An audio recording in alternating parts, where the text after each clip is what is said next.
ناظرین السلام علیکم ورحمۃ اللہ وبرکاتہ۔ آپ نے دیکھنا شروع کر دیا ہے فکر و نظر پر دن بھر کی 10 بڑی اور اہم خبریں۔ آئیے تمام خبروں پر نظر ڈالتے ہیں۔ سپریم کورٹ نے جمعہ یعنی 24 فروری کو اس عرضی کو خارج کر دیا جس میں مطالبہ کیا گیا تھا کہ میڈیا کو اڈانی ہنڈنبرگ معاملے کی رپورٹنگ کرنے سے روکا جائے۔ چیف جسٹس آف انڈیا یعنی CJI DY چندرچوڑ نے کہا کہ وہ میڈیا پر پابندی نہیں لگا سکتے اور وہ اس معاملے میں صرف اپنا فیصلہ دیں گے۔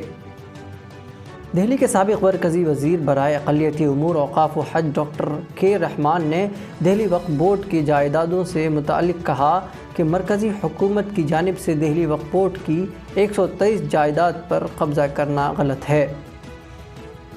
اتر پردیش کے میرٹھ واقع دولار میں شدید حادثہ پیش آیا ہے۔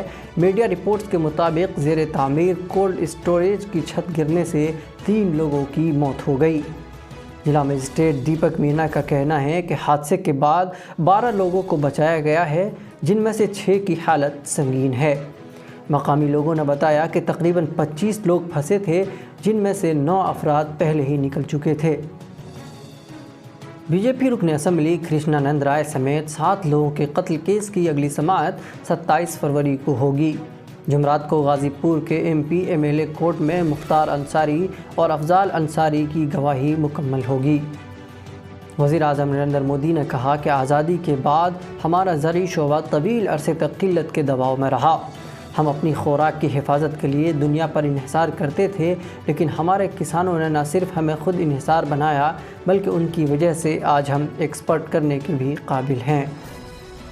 اقوام متحدہ کی جنرل اسمبلی میں روس یوکرین جنگ کے متعلق منصفانہ اور دیرپا امن کے لیے ایک قرارداد منظور کی گئی ہے۔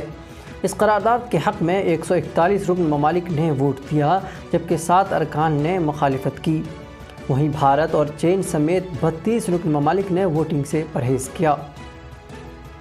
روس یوکرین تنازع کے 1 سال مکمل ہونے پر اقوام متحدہ کے سربراہ انٹونیو گوٹریس نے روس سے جنگ ختم کرنے کی اپیل کرتے ہوئے کہا کہ جنگ کسی مسئلے کا حل نہیں ہے۔ یہ حملہ ہماری اجتماعی ضمیر کی توہین ہے، یہ اقوام متحدہ کے چارٹر اور بین الاقوامی قانون کی بھی خلاف ورزی ہے جس کے اثرات یوکرین کے باہر بھی محسوس کیے جا رہے ہیں۔ پاکستان کے وزیر اعظم شہباز شریف کی زیر صدارت پاکستان مسلم لیگ نواز پارٹی کا اجلاس ہوا جس میں مطالبہ کیا گیا کہ سپریم کورٹ کے 2 جج کو PMLN کے خلاف مقدمات سے خود کو الگ کر لینا چاہیے کیونکہ پارٹی کے ان سے انصاف کی توقع نہیں تھی۔ بھارت کے اسٹار کرکٹ وراٹ کوہلی نے ممبئی کے نکل علی باغ میں ایک لگژری بنگلہ خرید لیا ہے جس کی مالیت 6 کروڑ بتائی جا رہی ہے۔ یہ علی باغ میں وراٹ کوہلی کی طرف سے خریدی گئی دوسری جائیداد ہے۔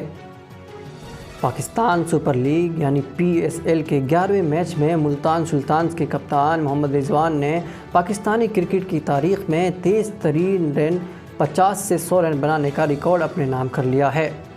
انہوں نے 50 سے 100 رن محض 18 گیندوں پر مکمل بنائے۔ ناظرین خبرنامہ میں اتنا ہی، جلد ملاقات ہوگی، شکریہ۔